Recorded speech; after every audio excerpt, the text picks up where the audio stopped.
네, 우리 오늘 소개할 분이 한 분 생겼어요. 우리 황춘아 집사님을 좀 소개하려고 그래. 우리 교회 이쪽으로 오기 전에 저쪽에 있던 시절 2008년까지 우리 교회에서 신앙생활 잘하다가 중국에 가서 살았는데 오늘 송구영 예배를 기점으로 다시 한국에 와서 사실 거라고 어제 비행기를 타고 정리하고 왔어요. 그래서 이제 앞으로 우리 식구들 또 같이 살게 될 건데 남편 김재도 집사님하고 아들 성우는 여기 가천대 다녀. 딸 이정희는 고려대학에 다니는데 오늘 네 식구가 미사에서 이제 집을 얻고 거기서 지하철 타고 여기 40분, 30-40분 걸린대. 오늘 홍문신 예배 드린다고 이렇게 오셨어요. 너무 감사하고 우리 일어날 때 큰 박수 한번 해주시기를 바랍니다. 환영합니다. 환영합니다. 환영합니다. 네, 오늘도 하나님의 전을 찾으신 분들과 가정에서 예배드리시는 모든 분들 위해 2023년 한 해 지키실 하나님의 은혜가 풍성하게 내리게 되시기를 주님의 이름으로 축원합니다. 제가 가본 나라들 중에 제일 낙후된 곳이 어디였냐면 인도네시아 그 동쪽에 어떤 섬이었어요. 거기에는 공항이 없어. 인도네시아에서 비행기를 타고 가다가 중간에 내려가지고 민간 조그만 경비행기로 갈아타요. 3사람 4사람 타는 조그만 비행기로 그걸 타고 가가지고서 활주로도 없어요. 그냥 언덕배기에 내려. 그러면 쭉 가가지고서 거기서 이제 내리면 흑인들이 적도니까 흑인들이 그냥 머리 꼴실꼴실한 사람들이 사는 그런 동네인데 거기에서 배를 타고 1시간 2시간씩 또 들어가요. 그럼 거기에 또 원주민 마을들이 있어요. 그런 데를 가봤는데 그 모기도 엄청 많고 음식이라고는 이 비린내 나는 바나나 익지도 않은 거 따가지고 숯불에 구워서 먹는 그런 마을이에요. 강에 가서 창 던져가지고 생선 잡아오고 멧돼지랑 싸워서 이기면 내가 먹고 내가 지면 먹히고 이런 그런 마을에 거기 가서 이제 있어 보는데 거기서 이제 예배를 드리게 됐거든요. 그래서 예배를 드린다고 그러니까 사람들이 막 왔는데 난 신기하게 지금도 기억나. 남자들이 거의 없어. 아니 아무래도 그래도 남자들이 있어야 되지 않나 싶었는데 예배를 드리는 사람이 없고 마을엔 남자들이 있겠지 싶었는데 돌아다녀 보니까요 남자가 거의 없어. 그 왜 그런가 그랬더니 다 죽었대. 아니 그 몇 살이나 돼도 죽느냐고 그랬더니 서로 싸워서 죽어. 그리고 밀림 속에 들어갔다가 못 나와. 남자들이요 참 없더라고. 제가 갔던 마을 중에 그 말레이시아에 있었던 그 마을도 굉장히 낙후되어 있는 롱하우스에서 사는 그 부족인데 거기 앞에 가면요 마을 입구에 해골바가지를 걸어놔. 그게 누구냐면 자기들이 잡아먹은 사람들을 거기다 걸어놔. 식인종 마을에 아니 왜 그렇게 싸움지르고 사냐. 근데 우리가 배워서 안 싸우는 거죠. 이게 안 배웠다면 어떻게 됐을까. 여기 잡아먹힐 사람 많아. 이게 배워서 안 먹고 사는 거예요. 제가 이렇게 어떤 통계 자료를 봤더니 300명 마을이 있다 그러면 평균적으로 여자가 150명, 남자가 150명이 되는 게 맞아. 근데 150이 될 수가 없답니다. 태어나게는 그렇게 태어난대요. 성비는 하나님이 맞추시니까 150 남자 여자가 태어나는데 사는 동안에 남자들의 수가 늘어날수록 전쟁이 많아진답니다. 그래서 남자들이 정리가 된대요. 그래서 남자들 수가 80명이 넘어가면 그때부터 싸움이 난대. 그래가지고서 누군가를 죽이고 누군가를 또 인간의 근본에는 이 악함이 누군가를 지배하고 싶고 빼앗고 싶고 정복하고 싶고 이런 마음이 수컷 본능처럼 남아있다는 거예요.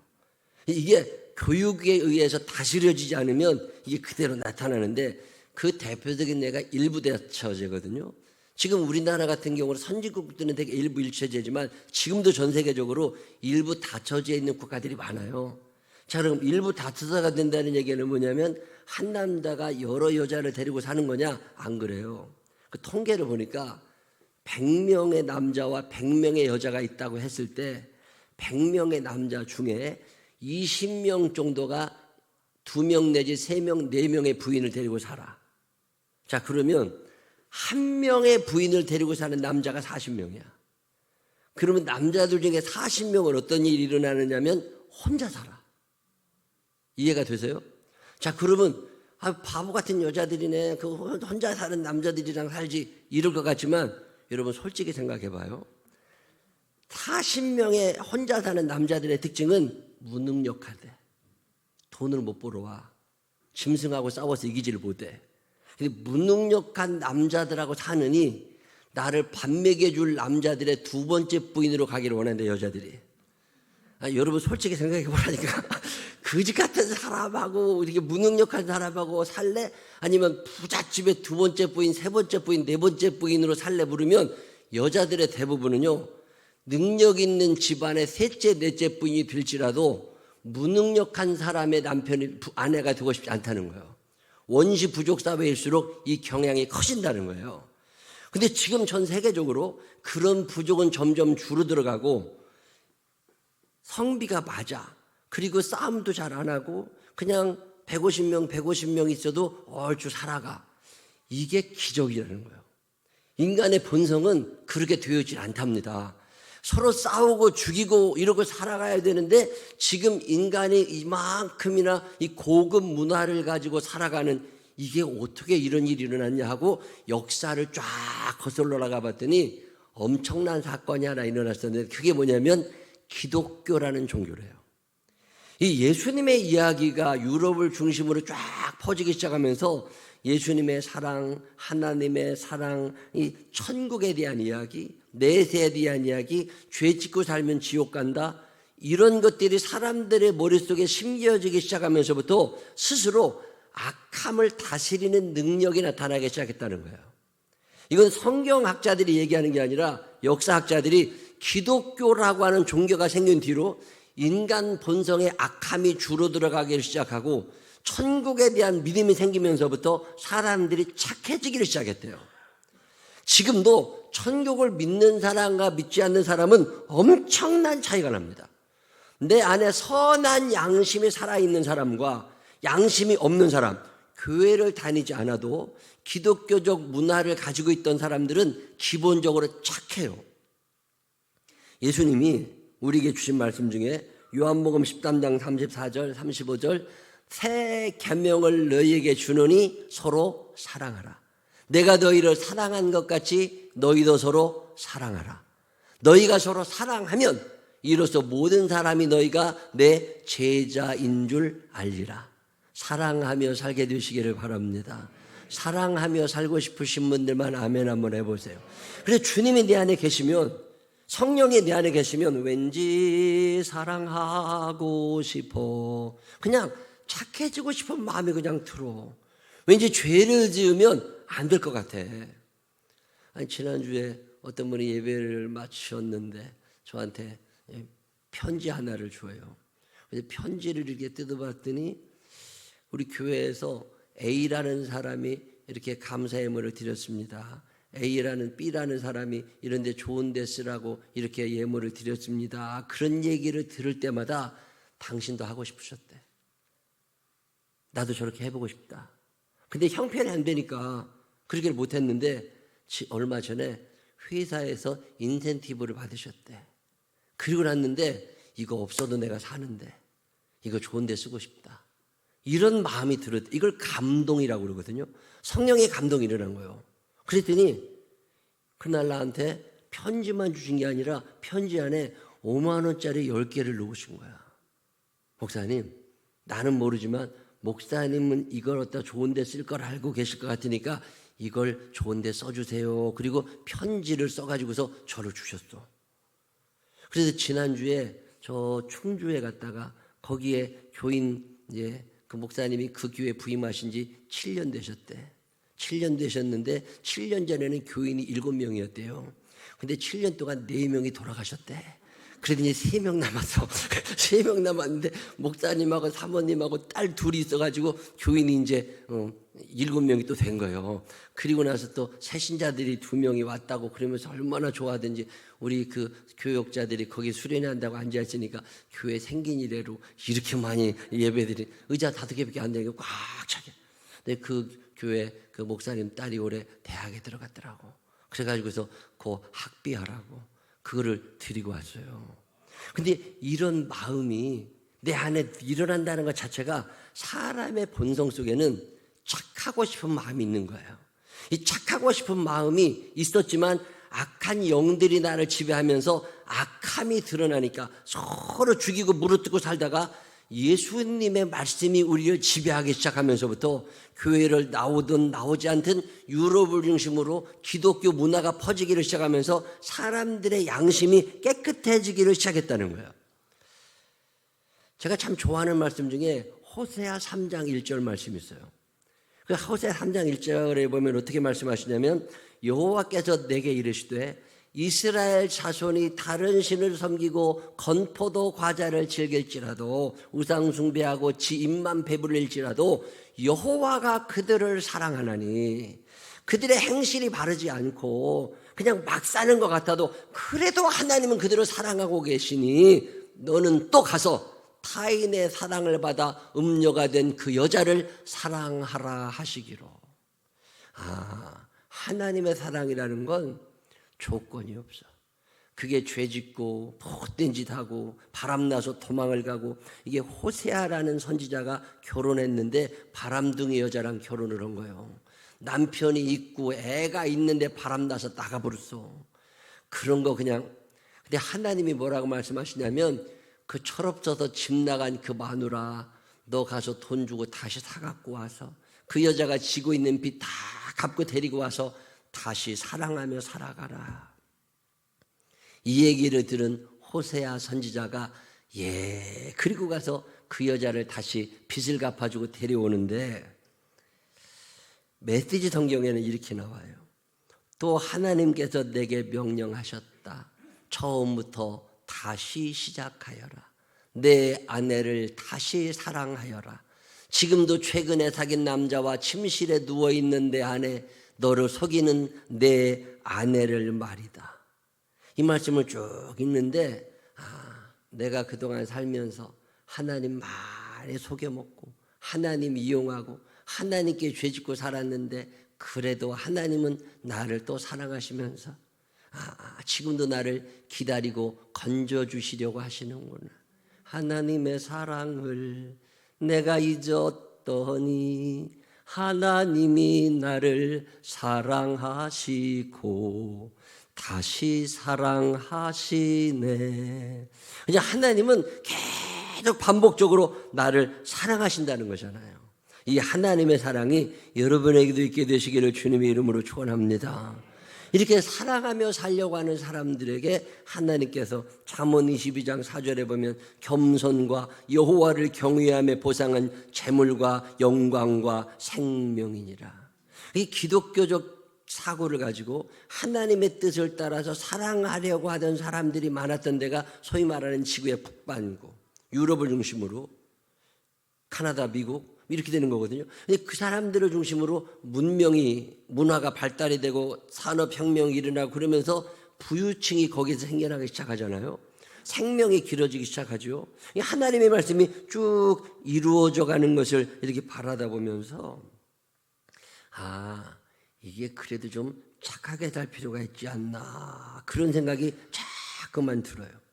어떤 통계를 봤더니 예수 믿는 사람들이 예수 안 믿는 사람들보다 종교를 가진 사람이 종교를 안 가진 사람보다 그래도 착하답니다. 그러니까 저 예수 믿는데 어떻게 저러냐 하는 것들 있잖아요. 욕은 먹고 있지만 그 사람이 예수 안 믿었으면 큰일 날 사람이에요. 지금 믿어서 그만한 거예요. 옆 사람들을 똑바로 쳐다보면서 네 얘기 하신다. 시작. 네 얘기 하신다. 지금 그렇게 해서 그나마 믿었으니까 그만큼 하는 거예요. 예수를 안 믿는 사람보다 예수 믿는 사람이 훨씬 착하게 산대요. 이게 통계가 나와 있더라니까. 뉴욕에 가면 유엔 본부가 있잖아요. 그 뉴욕의 유엔 본부 밑에 주차장이 좁으니까 불법 주차 차량이 그렇게 많은데 그게 대부분 외교관들 거래요. 근데 외교관들은 면책 특권이 있어가지고 딱지를 떼도 벌금을 안 낸다네. 만약에 우리나라에 내가 딱지를 아무리 떼도 벌금을 안 내도 되고 벌점도 안 나온다 그러면 주차에 신경을 쓰셔요, 안 쓰셔요? 그냥 아무데나 될 거예요. 그래서 그 5년 통계를 내봤더니 1997년부터 2002년까지 5년 동안 그 외교관들이 띈 딱지, 그 스티커의 총액을 합쳐보니까 15만 건인데 돈으로 230억 원이래요. 그렇게 많은 사람들이, 어떤 사람은 외교관 한 사람이 100건을 띄었대. 양심도 없는 사람들이지. 근데 참 묘한 통계가요. 기독교적 전통을 가지고 있었던 영국, 스웨덴, 카나다, 오스트레일리아에서 온 그 호주, 여기에서 오는 외교관들은 딱지 띈 게 한 건이 없더랍니다. 이야, 내가 깜짝 놀랐어. 그래서 그 제도를 지금 없앴습니다. 하도 외교관들이 불법 주차를 많이 해가지고, 그리고 그래도 지금은 불법 주차하고 나면 3번 걸리면 외교관 그 면책특권을 박탈해버려요. 그러고 났더니 거의 없어졌대. 내가 별 통계를 다 봤는데요. 양심에 관한 통계인데, 방에 들어가. 자, 여러분이라고 생각해봐요. 내가 방에 들어가서 아무도 안 봐. 텔레비도 없어. 카메라도 없어. 주사위 하나가 놓여 있어. 주사위를 던져. 6이 나오면 6이 나왔다고 써갖고 나와. 아무도 안 봐. 5가 나오면 5가 나왔다고 써갖고 나와. 근데 1이나 1이 나오면 우리나라로 얘기하면 5천 원을 줘. 1이 나온 사람한테는. 2가 나오면 10,000원을 줘. 3이 나오면 15,000원을 주고, 4가 나오면 얼마 주면 돼요? 2만 원을 주고, 5가 나오면 25,000원을 줘. 6이 나오면 1원도 안 줘. 보는 사람이 있다 없다? 없다. 카메라가 있다 없다? 없다. 내가 혼자 들어가서 던지고 적어가지고 나와서 내가 내는 거예요. 그러면 여러분 몇이 나올 것 같아요? 오지. 그걸 물어보라고 나 오지. 그래야 25,000원이 생기는 거 아니오. 이걸 갖고 실험을 해봤대요. 참 묘한 일은요, 기독교적 전통을 가지고 있는 나라에서 온 사람들, 나라별로 거기다 집어넣고 실험을 해봤는데, 그래도 어렸을 때부터 하나님, 천국 이런 단어를 듣고 살았던 나라 사람들의 평균 통계가, 자 보세요. 1에서부터 6까지 중에 3, 4, 5가 돈이 많아. 15,000원, 2만 원, 25,000원이면 돈이 많은 숫자와 돈이 적은 1, 2, 6이 나올 숫자가 같아요, 틀려요, 확률이? 똑같이 50대 50이지. 그러면 3, 4, 5가 나올 확률이 몇 프로예요? 50%지. 그러면 100명이 들어갔다 그러면 50명은 3, 4, 5가 나오고 50명은 1, 2, 6이 나와야 돼. 근데 통계 결과가 어떻게 나왔느냐면, 양심도 있고 기독교적 전통을 가진 나라 사람들이 들어갔을 때는 60%에서 65%가 3, 4, 5가 나온답니다. 3, 4, 5가. 근데 그런 게 아닌 저 아프리카 사람들 있잖아요. 이런 사람들이 들어가면 85%가 5가 나온대. 난 거기 왜 한국 사람이 빠졌는지 그게 궁금해. 별 실험이 다 있어요. 양심에 대한 실험. 한국 사람이 등장하는 실험은 뭐가 있었느냐면, 시속 30km 구간, 여기 초등학교 앞 이런데 30km 구간에 30km로 안 가고 50km로 가다가 친구랑 둘이 타고 갔는데 사고가 났어. 그러면 합의를 해야 되잖아요. 벌금을 내야 되고. 그때 30km로 갔을 때 벌금 액수와 50km로 갔을 때 벌금 액수가 다르답니다. 규정을 지켰는데 사고가 난 거냐, 50km로 가다가 사고가 났느냐에 따라서 처벌과 벌금이 전혀 다르대요. 자, 그런데 그때 변호사가, 본인은 무조건 30km라고 우기지, 본인은 운전한 놈은 친구에게 물었대요. 몇 킬로로 갔느냐, 몇 킬로로 갔냐가 물어봤더니 미국, 호주, 영국, 카나다 이런 나라에서는요, 친구들이 아무리 친하지만 50km로 갔습니다. 다친 사람이 있는데 어긴 건 어긴 거지. 그래서 친구를 배신하는 것 같은 느낌이 들 수 있지만 그게 공의라고 생각한대요. 그래서 50km로 갔습니다. 이렇게 솔직하게 얘기를 해준대요. 대부분은. 근데 네팔이나 베네수엘라 이런 나라들 있잖아요. 이런 나라들은 30km로 통일이 된대. 그냥 친구들이 다 30km 갔다고 얘기를 해준대. 그래야 이게 해결이 잘 되니까. 대한민국은 뭐라고 그럴 것 같아요? 멈춰 있었다고. 안 움직였다고. 친구들이 완전히 달라진다. 그걸 굉장한 의리로 생각한다는 거예요. 나 그걸 이렇게 보면서 아니 근데 나도 그럴 것 같아. 내가 운전하는데 내 친구가 50km로 갔지만 30km라고 얘기해 주기를 바랄 거 아니오. 근데 이놈이 50km라고 해봐. 이거 의리도 없는 놈이라고 이러게 할 거예요. 근데 의리가 아니라 그건 공의의 문제인 거예요. 양심의 문제인 거예요. 내가 유리한 만큼 피해자가 힘들어. 그건 정의롭지 않아. 그런 얘기를 쭉 보면서 예수를 믿으면서도 신앙의 양심을 속이려는 사람들이 의외로 많다. 요즘에 우리 교회는 그런 사람이 거의 없지만 연말에 기부금 납입 확인서를 더 써달라는 사람이 한둘이 아니에요. 교회마다. 아니 헌금을 만약에 200만 원을 했으면 200만 원만 써가면 되잖아. 근데 꼭 더 써달라고 그러는데 아니 그러면 총계가 안 맞아. 그런데도 꼭 우기고 안 써주면 교회 안 나오는 사람이 있어. 우리 교회도 그런 분이 있어요.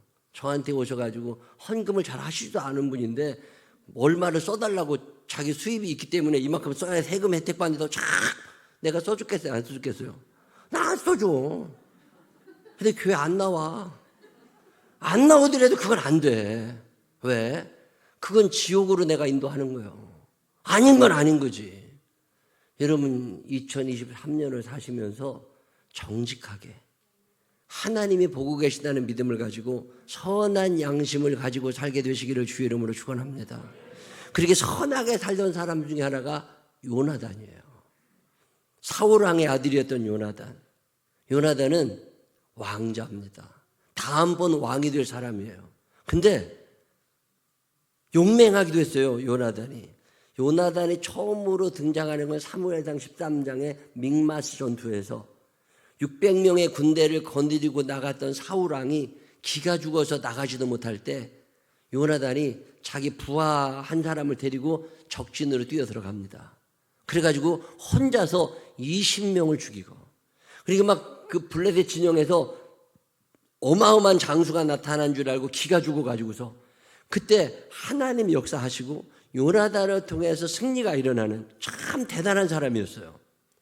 근데 이 사람이 왕자인데 아버지가 점점 이상해져.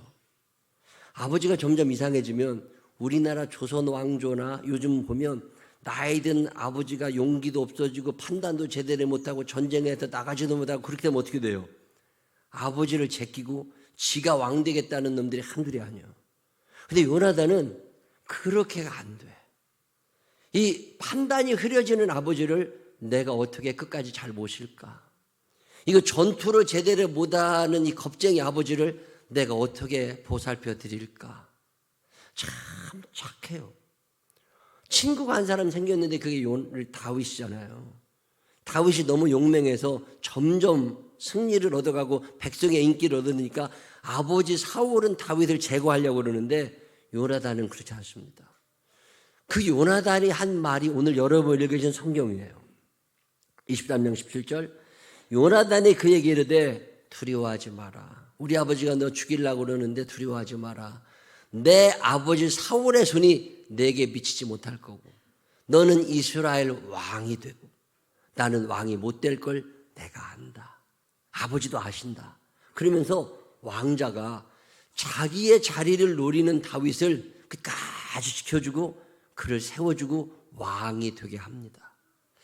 저는 이 요나단이 참 대단하다고 느껴져요.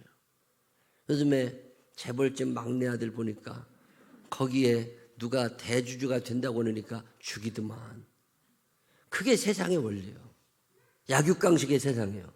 근데 선한 양심을 가지고 하나님의 살아계심을 믿는 사람들은 그게 불가능하다는 거예요. 그러니까 착하게. 요나단은 소유욕, 명예욕, 권력욕 이런 거 없었어요. 죽어가는 아버지, 길보아 전투에 가서 아버지가 죽을 걸 뻔히 아는데 그럼 다음번 자기가 왕이거든. 근데 그 병든 아버지, 연약한 아버지가 길보아 전투에 가도 죽으러 가는 그 자리에 요나단이 같이 가요. 아버지가 돌아가시면 나도 죽으면 되지. 그리고 끝까지 아버지를 위하여 싸우다가 거기서 장렬하게 죽어가는 사람이 요나단이에요. 이런 아들이 있을까? 여기가 끝인 줄 알았다면 그렇게 못 살아요.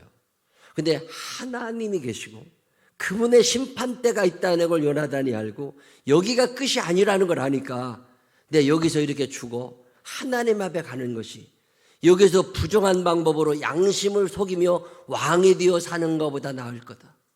그는 과감하게 결단을 하고 길보아 전투에서 아버지와 함께 죽어가요. 그리고 나서 다윗이 2대 왕이 돼요. 저는 요나단의 이야기를 읽으면서 참 여러 사람 생각이 납니다. 관포지교라는 말 있죠. 관중과 포숙이라고 들어보셨죠? 안 읽어봤어요? 뭐 수준이 맞아야 얘기를 하는데 말이에요. 관중이 재상이 된 다음에 포숙이 사실은 더 능력이 있었거든. 근데 자기 친구를 위하여 포숙이 양보를 해줘요. 네가 해라. 나중에 관중이 무슨 얘기를 하느냐면 전투가 일어났을 때 옛날에 같이 전쟁에 참석했을 때 친구하고 자기가 탈영을 했대요. 탈영을 하고 나면 다시 붙잡혀가지고 곤장을 막 맞고 해야 되는데 한두 번도 아니고 3번이나 도망을 쳤대요.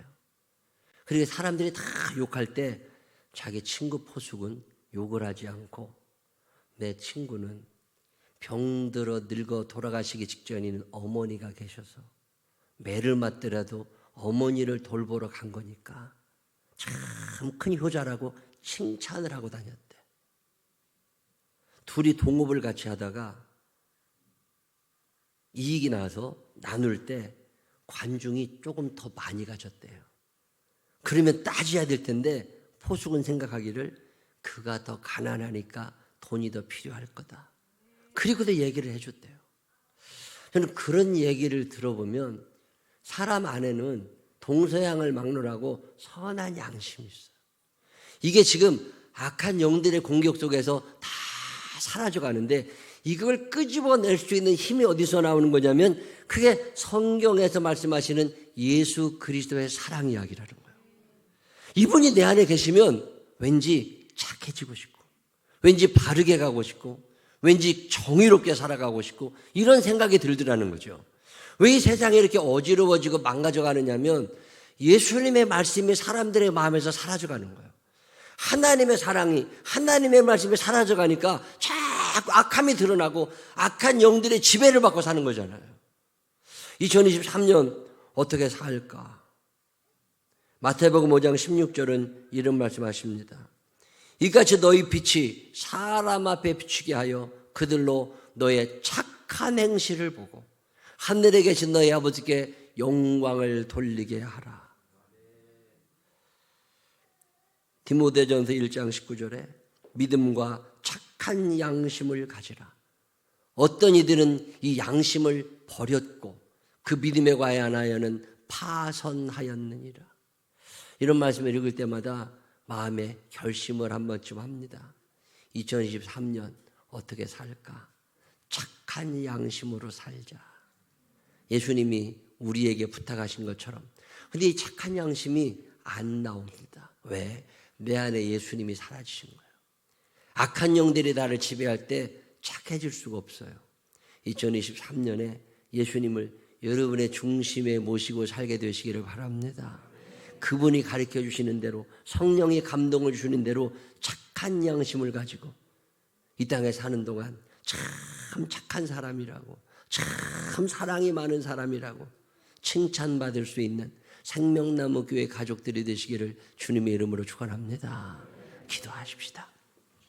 하나님 아버지, 내 능력으로 착해지지 않음을 압니다. 성령님이 계셔야 됩니다. 주님의 말씀이 나를 지배해야 내가 착해집니다. 하나님, 너무 멀리 떠나 있는 것은 아닌지 다시금 내게 오셔서 나의 주인이 되어 주옵소서. 나를 지배하셔서 악한 세상 속에서 착하게 살게 하여 주시옵시고, 치사하고 야비하고 자기밖에 모르는 세상 속에서 희생과 순종을 실천할 수 있는 우리들이 되게 하여 주옵소서. 하나님 사랑, 이웃 사랑이 실천되어지는 한 해가 되게 하여 주시옵시고, 우리 생명나무 교회 모든 교우들이 선한 양심을 가지고 살아 재물과 영광과 생명을 얻는 믿음의 사람들 되게 하여 주옵소서. 축복하실 주님을 찬양하오며 예수님 거룩하신 이름으로 기도드렸습니다. 아멘.